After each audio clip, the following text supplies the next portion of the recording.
Hébreux au chapitre 7. En effet, ce Melchisédek, roi de Salem, sacrificateur du Dieu Très-Haut, qui alla au-devant d'Abraham lorsqu'il revenait de la défaite des rois, qui le bénit et à qui Abraham donna la dîme de tout, qui est d'abord roi de justice d'après la signification de son nom, ensuite roi de Salem, c'est-à-dire roi de paix, qui est sans père, sans mère, sans généalogie, qui n'a ni commencement de jour ni fin de vie, mais qui est rendu semblable au Fils de Dieu. Ce Melchisédek demeure sacrificateur à perpétuité. Considérez combien est grand celui auquel le patriarche Abraham donna la dîme du butin. On voit, c'est vrai, Seigneur, ce Melchisédek qui ne paraissait même pas humain, Seigneur mon Dieu. Que ton nom soit béni, Seigneur, pour les mystères que tu as mis dans ta parole, Seigneur. C'est vrai, Seigneur mon Dieu, tu aimes à cacher les choses, mais tu aimes encore plus, c'est que nous les cherchions. Amen. Ceux des fils de Lévi qui exercent le sacerdoce ont, d'après la loi, l'ordre de lever la dîme sur le peuple, c'est-à-dire sur leurs frères, qui cependant sont issus des reins d'Abraham. Et lui, qui ne tirait pas de son origine, il leva la dîme sur Abraham et il bénit celui qui avait les promesses. Or c'est sans contredit l'inférieur qui est béni par le supérieur. Et ici, ceux qui perçoivent la dîme sont des hommes mortels, mais là, c'est celui dont il est attesté qu'il est vivant. De plus, Lévi, qui perçoit la dîme, l'a payé, pour ainsi dire par Abraham, car il était encore dans les reins de son père lorsque Melchisédek alla au-devant d'Abraham.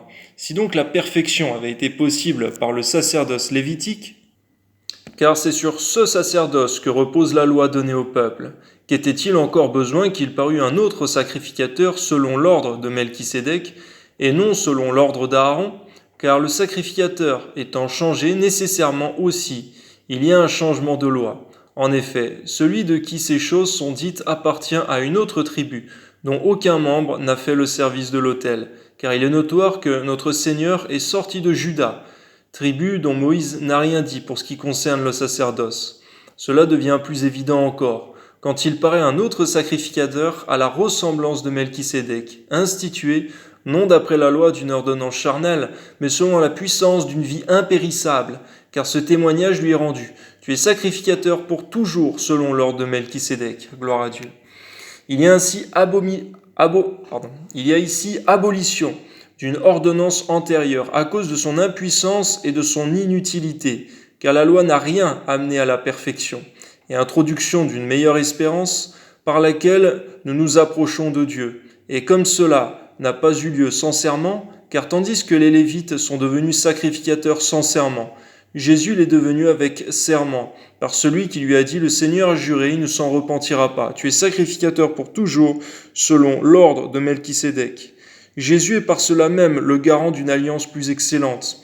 On voit, Seigneur, que ton Fils unique, lui-même, Seigneur, dans toutes ses fonctions, n'est même pas autoproclamé, Seigneur, mais il a été proclamé par ce Melchisédek. Que ton nom soit béni, Seigneur mon Dieu. On voit que tu es, Seigneur, et tu condamnes l'autoproclamation. Que ton nom soit béni, Seigneur mon Dieu. Tu fais toutes choses dans l'ordre et la bienséance. À toi seul soit toute la gloire. Effectivement, Seigneur, que ton Fils Jésus n'est pas comme Adonijah qui s'est proclamé lui-même roi. Autoproclamé, Seigneur, mais son règne a été renversé à l'époque de Salomon. Que ton nom soit béni, Seigneur, tu fais toutes choses parfaites. À toi seul soit la gloire. Amen. De plus, il eut des sacrificateurs en grand nombre, parce que la mort les empêchait d'être permanents. Mais lui, parce qu'il demeure éternellement, possède un sacerdoce qui n'est pas transmissible. C'est aussi pour cela qu'il peut sauver parfaitement ceux qui s'approchent de Dieu par lui. Merci Seigneur pour ton Fils Jésus, qui non seulement est notre Seigneur, mais aussi ce statut de Sauveur. Amen. Étant toujours vivant pour intercéder en leur faveur. Et aussi ce statut d'intercesseur. Alléluia. Il nous convenait en effet d'avoir un souverain sacrificateur comme lui, saint, innocent, sans tache, séparé des pécheurs et plus élevé que les cieux, qui n'a pas besoin, comme les souverains sacrificateurs, d'offrir chaque jour des sacrifices, d'abord pour ses propres péchés, ensuite pour ceux du peuple, car ceci il l'a fait une fois pour toutes, en s'offrant lui-même. En effet, la loi établit souverain sacrificateur des hommes, sujets à la faiblesse, mais la parole du serment qui a été fait après la loi établit le Fils, qui est parfait pour l'éternité. Alléluia, gloire à Dieu.